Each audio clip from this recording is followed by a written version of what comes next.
Hello friends, welcome to my channel home cooking with Shri. আজকে আমি বাড়িতে করে নিয়েছিলাম দই পটল। আর এই দই পটলের রেসিপিটা আজকে আমি শেয়ার করতে চলেছি আপনাদের সাথে। তো ভিডিওটা শুরু করছি বেশি কথা না বলে, ভিডিও শেষ অবধি থাকার অনুরোধ রইল। তো প্রথমে আমি পটলগুলোকে এইভাবে কেটে নিয়েছি, কিছুটা খোসা রেখে দিয়েছি আর বাকি খোসা ছাড়িয়ে নিয়েছি। এভাবে পটলগুলোকে কেটে নেওয়ার পর আমি ওপর থেকে ছড়িয়ে দিলাম কিছুটা লবণ আর হলুদ গুঁড়ো। এবার ভালো করে সব কিছু মাখিয়ে নিলাম পটলের সাথে। কড়াইয়ের তেলটা ভালো মতো গরম হয়ে আসলে পটলগুলোকে এর মধ্যে দিয়ে দিলাম আর এটাকে কিছুক্ষণ আমরা ভেজে নেব, মোটামুটি 4-5 মিনিট মতো। আর আমি এখানে মশলার মধ্যে নিয়েছিলাম আদা, জিরে, কাঁচা লঙ্কা আর ধনে বাটা। আমি এখানে 2টো কাঁচা লঙ্কা ব্যবহার করেছি, পোস্ত আর 9-10টা মতো কাজু বেটে নিয়েছি, আর নিয়েছি একটু টক দই। আর এটাকে ভালো মতো ফাটিয়ে নেব। পটলটা ভালো মতো ভাজা হয়ে গেলে 5-6 মিনিট পর আমি এগুলোকে তুলে নিলাম। পটল ভাজার পর যে তেলটা ছিল আমি ওই তেলে রান্নাটা করব।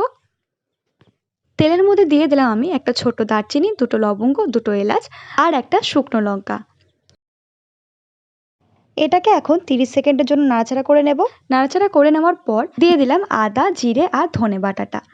এটাকে এখন নাড়াচাড়া করে নিতে হবে। আর খুব সামান্য জল আমি এই পর্যায়ে ব্যবহার করে নিয়েছিলাম। আর আপনি যদি এই চ্যানেলে প্রথম হয়ে থাকেন তাহলে প্লিজ আমার চ্যানেলটাকে সাবস্ক্রাইব করে নেবেন, বেল বাটনটাকে ক্লিক করে দিয়ে অল করে দেবেন, যাতে প্রত্যেকটা ভিডিও নোটিফিকেশান সবার আগে আপনার ফোনে ঢোকে।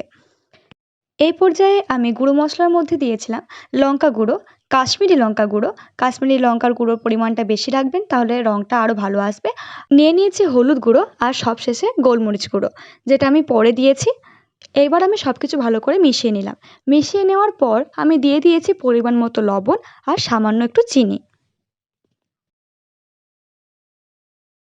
এইবার মশলাটাকে আমাদেরকে ভালো করে কষাতে হবে, যতক্ষণ না মশলার গন্ধটা চলে যায় ততক্ষণ। আমি গোলমরিচ গুঁড়োটা আগে নিতে ভুলে গিয়েছিলাম, তাই পরে নিয়েছি, আপনারা আগে দেবেন। আর ভালো করে কষানো হয়ে গেলে পোস্ত আর কাজু বাটাটা কড়াইয়ের মধ্যে দিয়ে দিলাম। সামান্য জল দিয়ে দিয়েছি আর এটাকে ভালো মতো নাড়াচাড়া করে নিচ্ছি।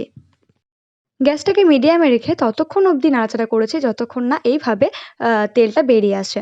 তেল বেরিয়ে আসার পর আমি যে পটলগুলো ভেজে রেখেছিলাম সেই পটলগুলো এবার দিয়ে দিলাম কড়াইয়ে। আর পটলগুলো দেওয়ার পর মশলার সাথে ভালো করে মিশিয়ে নিলাম।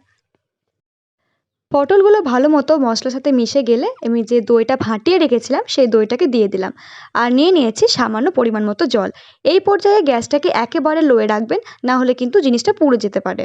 2-3 মিনিট এটাকে নাড়াচাড়া করার পর পটলগুলো সিদ্ধ হবার জন্য যেইটুকু জল চাই সেইটুকু জল আমি কড়াইয়ে দিয়ে যে চেরা কাঁচা লঙ্কাটা রেখেছিলাম সেটাকে দিয়ে ঢাকা দিয়ে এখন ছেড়ে দিলাম এটাকে। আর আমি এটাকে প্রায় 30 মিনিট মতো ছেড়ে দিয়েছিলাম। 30 মিনিট পর দেখুন আমার পটলগুলো ভালোই সিদ্ধ হয়ে গেছে আর আমার রান্নাটা মোটামুটি হয়ে গিয়েছে। এই পর্যায়ে আমি দিয়ে দিলাম ওপর থেকে কিছুটা গাওয়া ঘি আর গরম মশলা।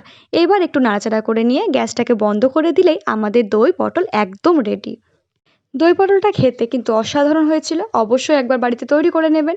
আর আমাকে কমেন্ট বক্সে জানাতে ভুলবেন না কীরকম হয়েছিল খেতে। আর যদি ভিডিওটা ভালো লাগে তাহলে প্লিজ লাইক, কমেন্ট, শেয়ার করে দেবেন আর সাবস্ক্রাইব করে নেবেন আমার চ্যানেলটাকে। তো আজকের জন্য এইটুকুই, দেখা হবে পরের ভিডিওতে নতুন একটা রেসিপি নিয়ে।